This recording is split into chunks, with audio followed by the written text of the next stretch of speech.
Stop for a moment and think about the last time you felt upset with someone but weren't quite sure why.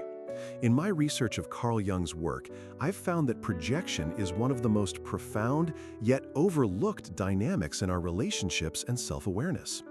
Jung's discovery that we often unconsciously attribute our own thoughts, feelings, or desires onto others is not just a psychological curiosity, but a vital key to understanding ourselves more deeply. And today, I want to help you recognize when this is happening within you.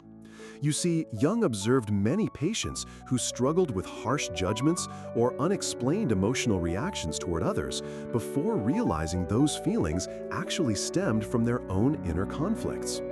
This phenomenon matters especially now when our social circles and online worlds magnify misunderstandings and emotional triggers exponentially.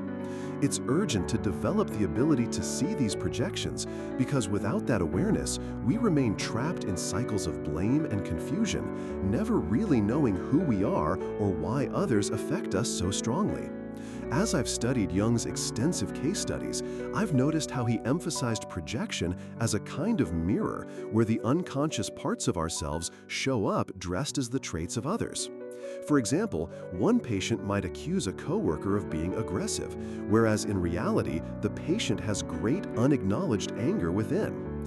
Another friend could feel envious of a peer, only to realize that envy was actually theirs all along, hiding beneath a mask of admiration. Jung called this shadow projection because fundamentally, we are dealing with the shadow self, the parts of us that we reject, don't want to face, or haven't integrated fully.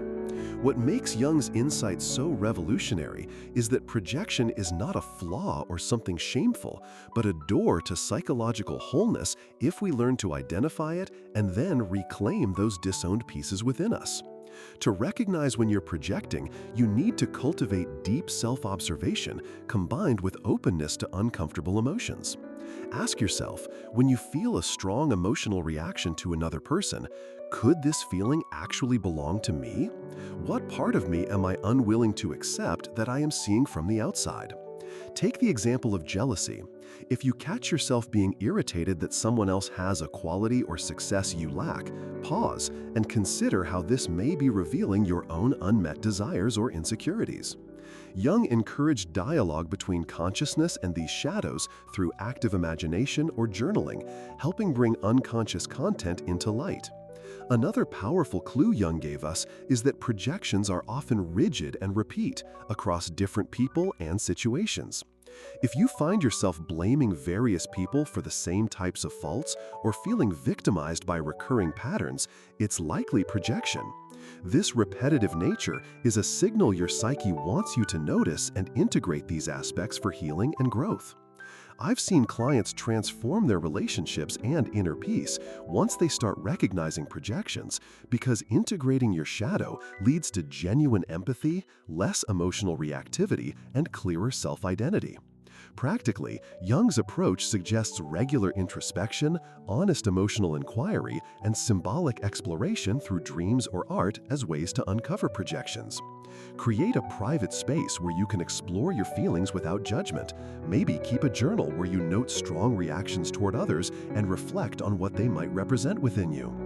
Be gentle with yourself as you do this, because shadow work is courageous and gradual. Remember Jung's fundamental belief that each person has immense capacity for individuation, becoming whole by embracing all parts of the self, even the ones hidden in darkness. Recognizing projection is the first essential step on this transformative journey. To sum up, Jung wanted us to understand that projection acts as a psychological spotlight revealing shadow aspects, but only if we are willing to look inward rather than blame outward.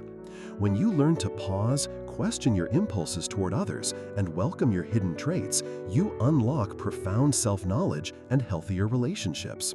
Tomorrow, we will explore what is the difference between healthy and unhealthy projection and why this distinction is crucial for your psychological development.